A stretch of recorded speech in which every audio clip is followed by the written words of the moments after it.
for that. And I would like to give the floor to Kristina Dely, Head of the Covenant of Mayors Office in Brussels. Kristina.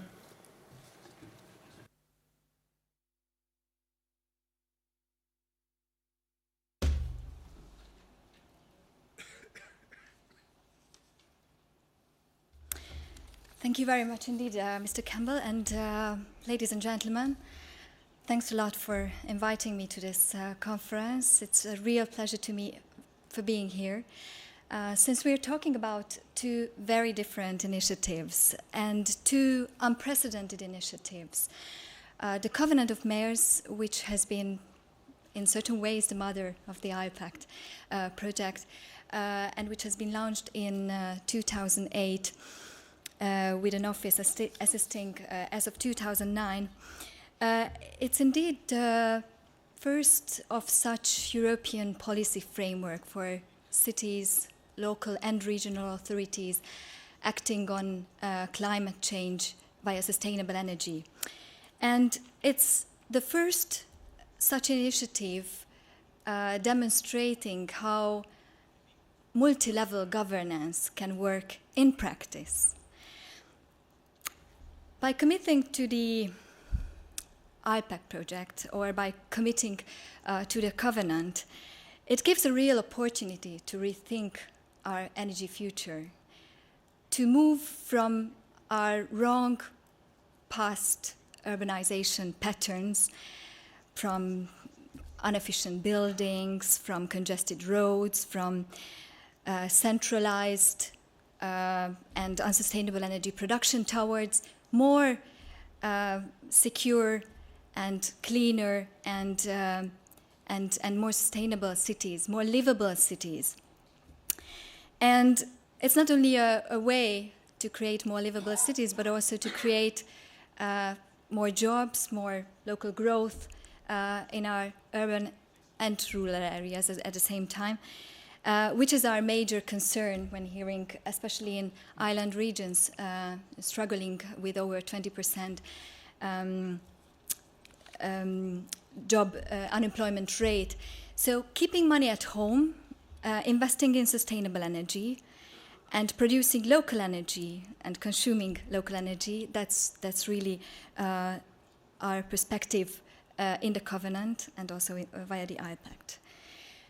Today, the Covenant has over 4,500 signatories who come from 48 countries with 31 capitals, and it involves almost 1/3 of Europe's population.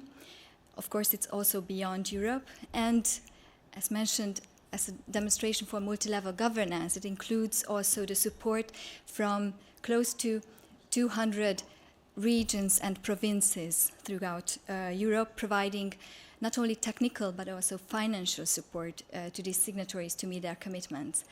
And we have also in the Covenant 18 signatories who are also part of the Pact of Islands, 3 coordinators, including Sardinia region, and also a supporter assisting also IPACT signatories.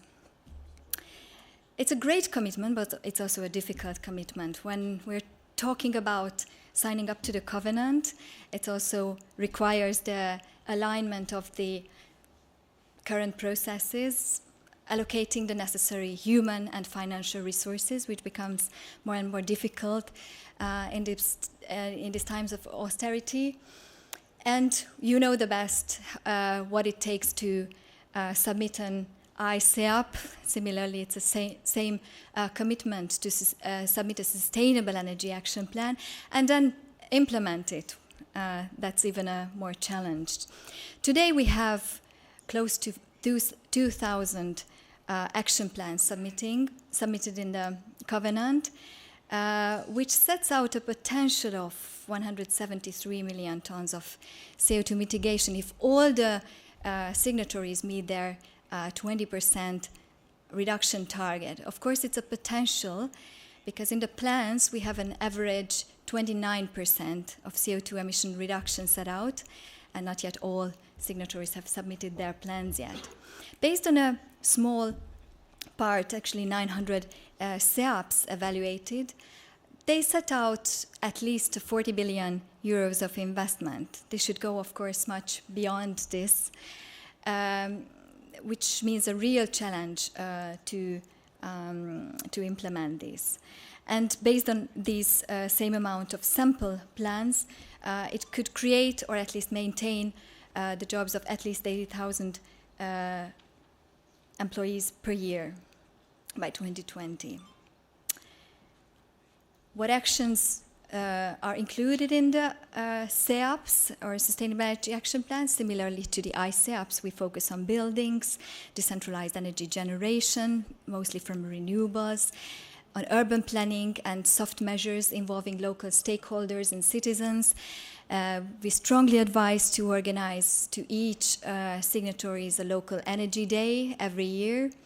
And of course, urban mobility, which is one of the most challenging for cities in Europe to decrease their CO2 emissions coming from transport.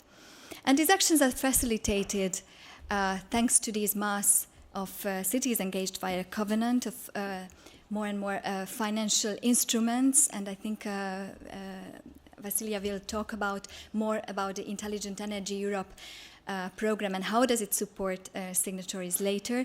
But in the ELENA facility, the European Local Energy Assistance, we have now at least 1.7 billion euros committed via projects supported, made bankable via ELENA and assisted by the European Investment Bank. The Covenant is also a platform for exchanges, a platform for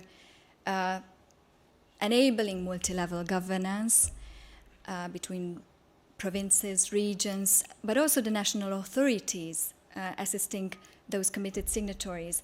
And we are, as the Covenant of Mayors Office, we are a certain catalyzer of these exchanges and of these commitments to happen by signatories. From the methodological and scientific support until the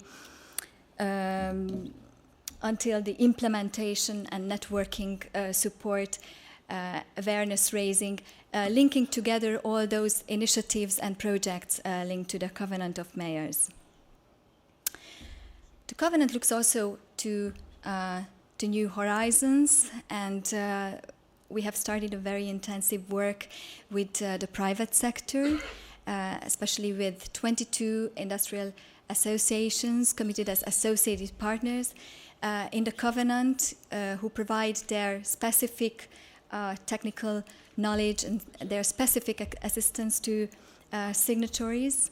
But also, cities are working on other domains as energy, or those which are very closely linked to sustainable energy, such as wastewater, and also other domains. So by DG Environment is looking at very closely the Covenant of Mayors as a model for other such initiatives. And on the geographical horizon, the Covenant has been extended, and there are 2 new offices financed by the DG Development and Cooperation towards the Eastern Partnership countries. There are 11 countries supported in this way, from 2 offices set up in Lviv in Ukraine and in Tbilisi in Georgia. And now the Covenant has been also the European platform for the EU-China urbanization partnership, and we are very much looking forward to transfer these experiences to the Chinese, but also to learn from the Chinese, because they are facing quite intense urbanization challenges. And what's next? You will discuss this in a round table this afternoon, how the Covenant and the IPLACT can work together in the future.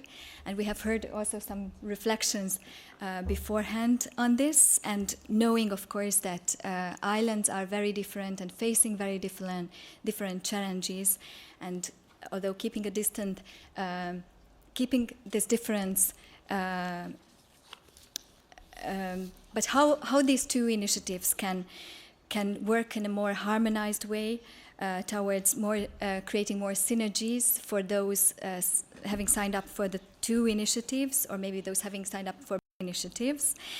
And how to create those operational synergies, what Mr. Barroso was talking about, creating further coherence and the visibility of those actions, also on the methodologies, and also maybe on the reporting platform, and maybe to think of some food for thoughts for the discussions in the afternoon, how some of those islands engaged via the IPACT, those who are also coordinators within the Covenant of Mayors, how they can provide more effectively and with better support of the 2 initiative, more technical and financial support to those committed municipalities.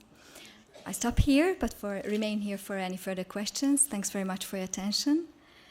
And here are my availabilities. Thank you.